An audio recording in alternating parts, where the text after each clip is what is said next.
Welcome to the Leso Football TV.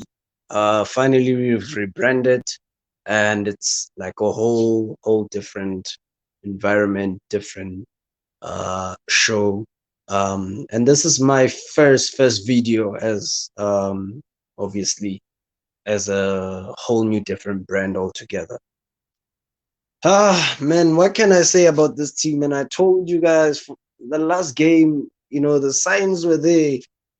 With this team, you cannot, guys, like you cannot ignore the signs that they were always coming. They were always coming. I was not impressed with the team selection.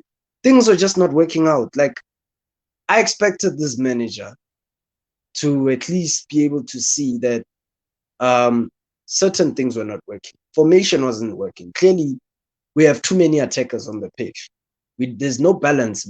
You can't bypass the midfield, guys. Like this is in football, you cannot ignore. You cannot ignore the midfield position.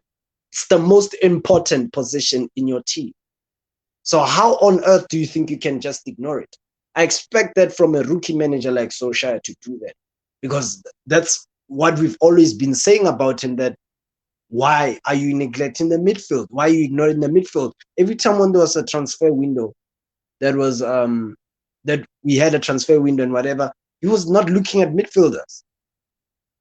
He was not looking at midfielders. Like when you were seeing us being linked with right backs before we were even linked with midfielders, and I was thinking, this guy actually does not see the reason why he's not doing so well, or the team is not really able to control the game, or be able to attack when he needs to attack, and be able to defend when he needs to defend. He doesn't realize that he couldn't do that because he did not have a decent midfield.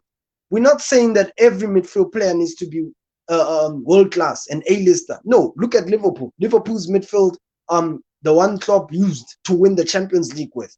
You would laugh if we had that type of midfielder. Midfielders would laugh. But the problem is people don't realize that if you have a system that fits players, and you make sure that all those players play correctly in that system. And another thing you need to understand is finding balance. Finding balance should be like your first thing that you ever think of doing when you assemble a team on the pitch. And that goes for when you switch up things in your team. You never neglect balance in your team. You can't do that, because that everything that goes tits up. Like you cannot neglect the basic things in football. Like things can't go over your head. This guy, Ralf Ragnick, has been there for like, he's been managing for as long as I can remember. But somehow those basic principles of building the right balanced team, like it escapes a lot of managers. Did you see? We had so many attackers, more than we even had midfielders. We had forwards, guys, more than we had midfield. There was none. There was no midfield. The midfield was non-existent. And I said this about the previous manager. I'm gonna keep the same energy. I said that the previous manager neglected the midfield. Now look what the new manager is doing as well. He's neglecting the midfield. And when we always keep saying that we're not experts in football, we're not experts in football. We didn't study formations. These are things that you see as a football fan from when you started watching football, and you grow with it. That you cannot neglect the midfield. The midfield is everything, guys. Like you cannot ignore that. You cannot ignore that. I don't know what we're doing, but something needs to drastically change, because what I saw today was it just summed up where I am with this football club and with the management team. A lot of things have been changed. Was Solskjaer really put a Ralf Ragnick mask on or something? Because I don't see any difference. I'm sorry to see to put it out there like that. The formation doesn't work. So why are you persisting with the formation? We look crap for the last 3 games. We did not look convincing. On this 4th game, we still look crap. The Greenwood substitution was just, I don't know what we were thinking. Can someone explain to me why he subbed off Greenwood? Because Greenwood was our most threatening attacker on the pitch, but he got subbed off for what? You understand? Van de Beek can't even find a game to play in. We filled in Matic and McTominay in midfield. We filled in 2 dead players in midfield, and somehow we think we can miraculously control the game. We can miraculously play well. I'll always say this, even if Pep himself, he will not be able to play a team without a midfield. Even Pep himself will not play and leave out the midfield and ignore it completely. Guys, he would never ignore it completely, because you can't. It's basic common sense. In football, you cannot ignore the midfield. I don't know how many times I'm going to reiterate this, but watch the manager. Just watch the next game. He's still going to go for the same formation, because all these managers, let me tell you something, they have an ego. This ego of saying, oh, no, I'm right, you're wrong. Oh, it worked for me in the past, so it's going to work for me in the next whatever years. Nobody can tell me what I have to do. This is ridiculous, guys.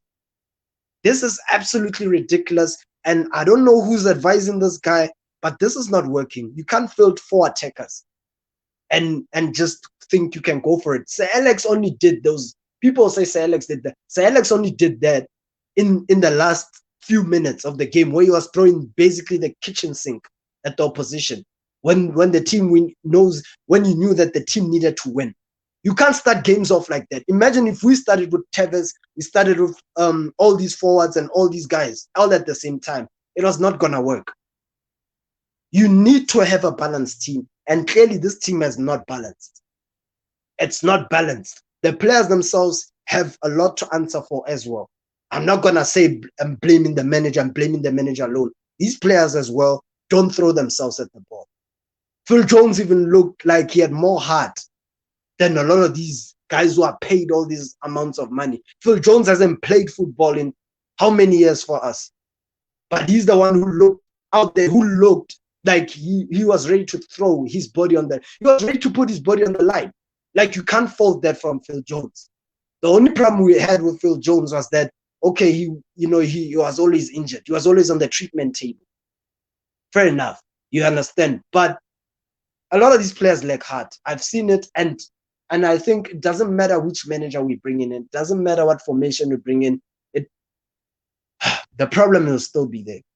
The problems will still forever be there, because it's just the same old crap attitudes from these guys. These guys are multi-millionaires. I don't feel sorry for none of these crap players. These players play crap. They choose games which they want to play in, and you'll find out that most of them actually had 7 games. They only had 7 good games out of 38 games in the league, because that's just how poorly efficient they are. But guys, it is what it is. This is a poor result. Top 4 is gone. Realistically, if you want to know what my views are on Manchester United's season, top 4 is gone. We're going to get eliminated out of the Champions League as well. The football is atrocious. The football is atrocious. We look like strangers and passengers on the field. These players look like they've never trained together. That's how, if you want to know the true definition of how players look, if they've never met each other, watch Manchester United play. Because that's exactly how players look that have never played with each other. So I don't understand what is happening in training, what we're trying to do. Ralf needs to also stop this thing of being pragmatic. Because I'm looking at it and he's not playing football, guys. He's trying to adapt to what he has. He's like, okay, these players can't play the Kenyan press. So I'm going to go, I'm going to be pragmatic. I'm going to try and be safe. I'm going to try and be solid. No. You need to go for games and try to win. Wolves dominated us today in our own backyard. Wolves had 7 corners. We had 0 corners. Tell me which big team does that. Tell me which big team gets control like that at home. Even Chelsea at their worst, I've never seen them at the bridge where the opposition team had like 8 corners or 7 corners and they have 0. I've never seen that. So you have to understand where I'm coming from when I say what I'm saying right now. It's absolutely garbage, guys. It's garbage. Like, a lot of heads need to roll now. Accountability needs to be raised at this football club for it to move forward. We can't be sitting here and say it's only the manager. The manager is crap as well. It's a collective. It's collective at the moment. The blame is it's very much collective. It's between the manager and the players. It's either the players don't want to meet the manager halfway, and the manager's just giving up and is like, you know what, I'm not gonna play the way I said I was gonna come here to play. I'm gonna try and just, try and be solid. Because the football we're seeing, it's clearly this is not how Ralf Rangnick plays. That's not how he plays. He played at any of the clubs that he was manager at. So I'm sorry, but top four is gone. This club is just, the future's just not looking good. And it looks like we might have to start another rebuild. Guys, this is 8 years of this crap. It's 8 years of the same crap. The same crap for 8 years. So you can understand why I've run out of patience completely with this football club and this institution as a whole. I don't know what we're trying to do. Honestly, I've given up trying to figure out what we are trying to do. I've given up in even trying to put solutions forward as to what we can do, because none of these things seem to be followed. Everyone seems to be doing whatever they feel like doing. So for me, it's simple. If it's not working out with the players, you get rid of the players. As Ralf Rangnick himself is gonna move upstairs. He's gonna move upstairs in the next few months. In around May time, he's gonna move upstairs. He's gonna take up the consultancy role in the Manchester United higher up. You understand? And the next manager that comes in has to know which rotten core players should not be here. I mean, these players, there was news coming out where these players were saying, apparently some of these players were saying that they didn't want to train till 5 o'clock. Till 5 o'clock in the afternoon. Like, who has the nerve to even come out and say, oh, training is too hard. Oh, training is this. Oh, training is that. How much are you earning to be out here complaining about bloody training, guys? Do these people even love football? Do they even love playing for Manchester United? These guys should be bloody counting their luck that they're even here. They're even in the positions that they are. But that's just reality. This is reality, and unfortunately, the club needs to look at itself now.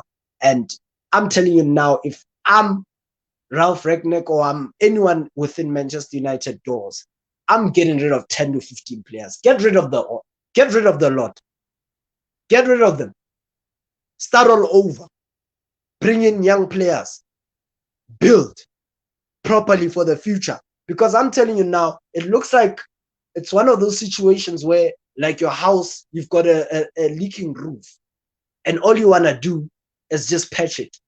Just like when you have a crack at your house, all you do is just patch the small holes instead of like making sure that you find the crack, the source of the crack, and you understand, patch it and then repaint it again.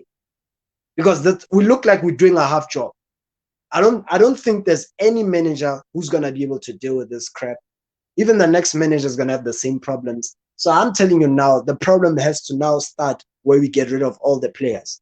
We need to find the players with the right mentalities. If there are other clubs, if other clubs can find them, surely we can. Our scouting system is that big for us to be able to find the right players that fit the culture that we want to instill at the football club. Because I'm done with these lot. I'm done with these lot. I told you, I'm done with these guys. Like, this is it, guys. Like, now, moving forward, players need to go. I don't want to hear anything, get behind this, get behind. No. Players need to go. We need to start up fresh. It's not going to work. It's not going to work. We're facing Europa League football next season. That's the reality. We brought Ronaldo, we brought Varane, we brought Sancho. We still, somehow, we can't make top four. So that's funny, and then it's ridiculous at the same time. But yeah, thanks guys for tuning in. It's the Lisso Football TV. We no longer Red Devil Talk. I've rebranded, and I've obviously this is a new show, and we're also gonna cover AFCON, the AFCON tournament. I'm gonna be covering it with Mameni Young weekly. So that's my new addition to the team that I'm building right now. But yeah, guys, have a lovely evening. Manchester United sucks. It sucks to be a Man United fan. But yeah, guys, peace out. Enjoy the rest of your evening.